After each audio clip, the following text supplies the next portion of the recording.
I'm Dr. Oderi Kanayo, and I'm the co-founder and principal of Freedom International Schools Africa.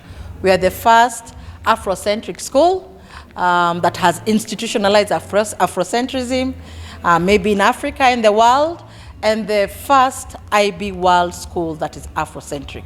At Freedom International Schools Africa, we have taken a very inclusive and embracing families into the international baccalaureate and global education space. Why do I say that? While the IB and international curriculums are seen as very expensive spaces to study, you know, 6 figures on the upper end, quite costly for the everyday family. What we have done at Freedom International Schools is become affordable and embrace more families to be able to access an internationally renowned, prestigious and privileged curriculum. What it would cost in our school is, even for a boarding program, is what would cost in another school for even a day program. What you pay here for a day, somewhere else, to us is even boarding. And this is intentional because we want to be able to meet the costs of a quality education, but still have access to more families for better access to an education that is rooting you in your heritage, know who you are, but also giving you wings to be a global citizen. We are quite an affordable IB school. I want to also add that the IB has what they are calling the African Project, that they have also cut the costs of schools in Africa, taking up the IB. So the IB is also coming on board with a vision to bring on board schools that would there before not afford the IB. They are cutting on their costs and they're giving discounts even more than 50% of the costs. You know, for so long, the false understanding and narrative that to be a successful, educated, able African, you have to lose your Africanness. You have to stop speaking your language and speak more a European, European language to have more value, to be more worthy. We have been told it has to be either or, that you cannot be a great African and still be successful, a global African. What Freedom International Schools is doing is we are saying that that narrative is not true. We are reversing it and we are putting it to a stop. That education for anybody for that matter, you don't even have to be African, from wherever you are in the world, must be rooted in your culture, in your heritage, in what makes sense to you, the everyday surrounding. Root it in that language, root it in that culture, root it in that understanding of self. So have a strong identity like us as African. Know that you are beautiful the way you are. We are not apologetic to be Africans. And actually, Africa is feeding the world. We have been given a negative narrative so that we are vulnerable and we can be easily manipulated. But what we are telling people right now, once you have a strong self and identity, you can then be so able and strong to talk and mingle and collaborate with people from all over the world. You can speak your Swahili, your Luo, your Kikuyu, your Kisii, add on English, French, and whatever else, and be a global citizen. So we are just reversing that thought at the very center, that you have to lose yourself to be able to be valuable to the world. If I was to advise the Ministry of Education, first of all, I would like to say that the provision is there in the curriculum on paper to have a civic education, to have a citizenship education, but if we as well, if our own teachers do not see the value of self, of Africa, of Africanness, of our heritage.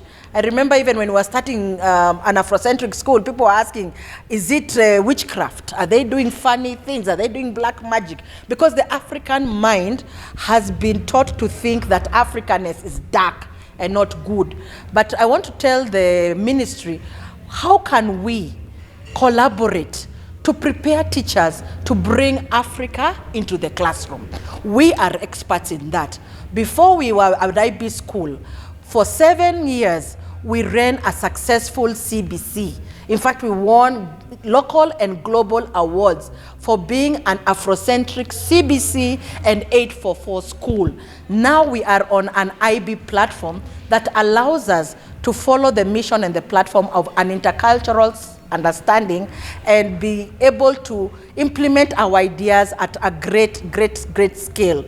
I would like to partner with the ministry to prepare teachers to be able to follow a culturally driven style, a curriculum. It's an add-on to CBE without the teachers losing out on themselves, on their subjects. How can you teach biology? How can you teach chemistry? How can you teach maths and bring Africa into it? We are doing it at Freedom International Schools and are open and willing to share it with the world. The good thing with our school, we can speak to 3 curriculums: CBC, 844, and IB.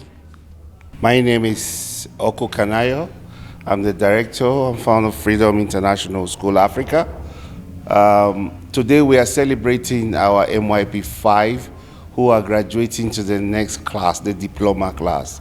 We are celebrating them the African way. We are Africans, we are kings, we are queens, and we want them to have that identity embedded in their bloodstream. It is time for Africa to stand up again. I welcome all our sundry to join our movement. It's a movement of peace, it's a movement of love, it's a movement of transformation and identity. The culture of your people matters. So welcome to Freedom International School Africa as we move to the next level, bringing culture, identity, and love. My word of peace to other schools who want to celebrate their learners, celebrate them the way your forefathers did, the African way. We have no other culture. I was not born here by mistake. I was born here by purpose, and the intention is to give the knowledge that I have that is deep-rooted in Africa to my children. Education started from Africa.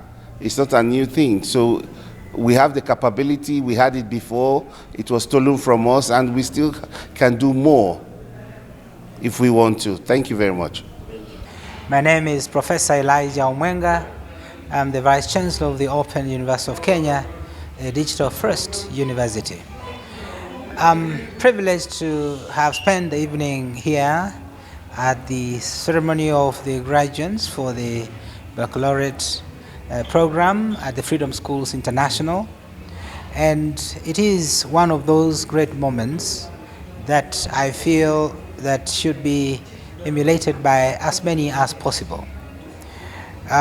First, let me say that the Open University of Kenya is a public chartered university where we collaborate and have programs for various sectors in our economy.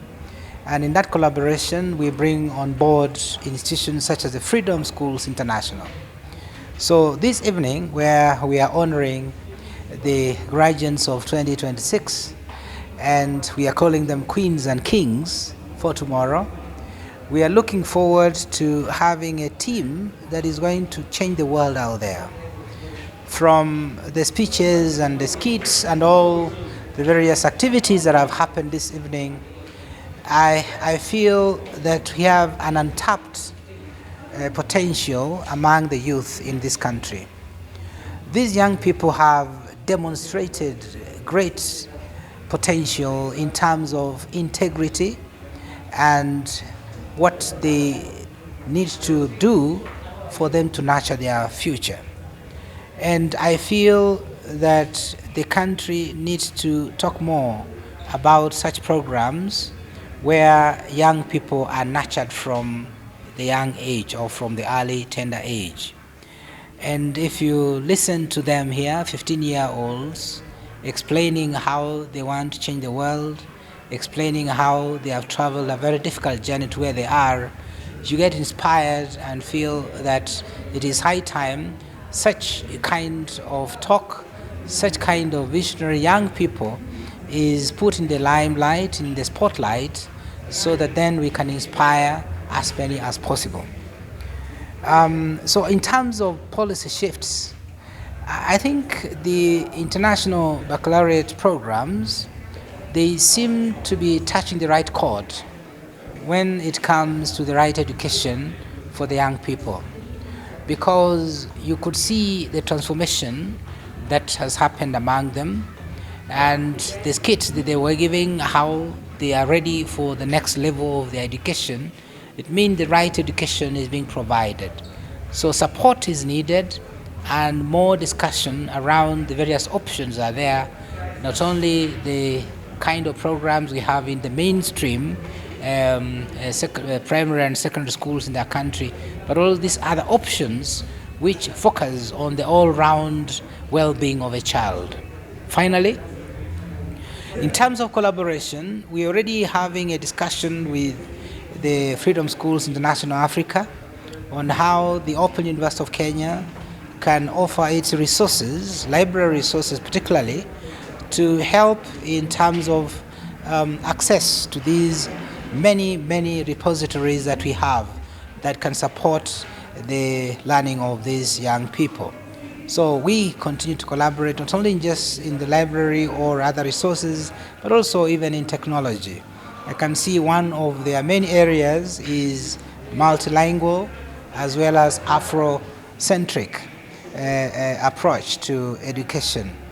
From where I sit, Afrocentric means having an African, an Ubuntu culture or an Ubuntu kind of approach towards how we train and how we embrace the growth of these young people. That brings in the issue of culture, the issue of how we embrace the Africanness that sometimes has eluded us over the years, and also thinking about bringing back those ethos that were there in those early years of our lives in this journey of life. So I'm recommending very strongly that we should bring certain focus into these kind of programs, in this kind of training, such as what is happening at the Freedom Schools International, because you can see the results from the graduates that we have produced here tonight. You see, the CBC, the curriculum that is being implemented currently, has emphasized the need to develop a young person or an individual who is not just having academic knowledge, but also able to practice with hands and attitude and values. That is a curriculum that we are implementing. CBC is about all those values, attitude and competence. Now, the issue of how bringing a great society must begin from home. I believe that certain things may not be taught in school, but should be life that people live. We live good character, not to be taught in school, but to practice it in our homes, in the society in which we live, and in the leadership that we are faced with in this country. So it is through apprenticeship, it is through observing, through associations, through the culture that we find ourselves in. So I am recommending not necessarily a shift or a change in the curriculum, but a country that must embrace early childhood education at home and also in the leadership that we provide as a country.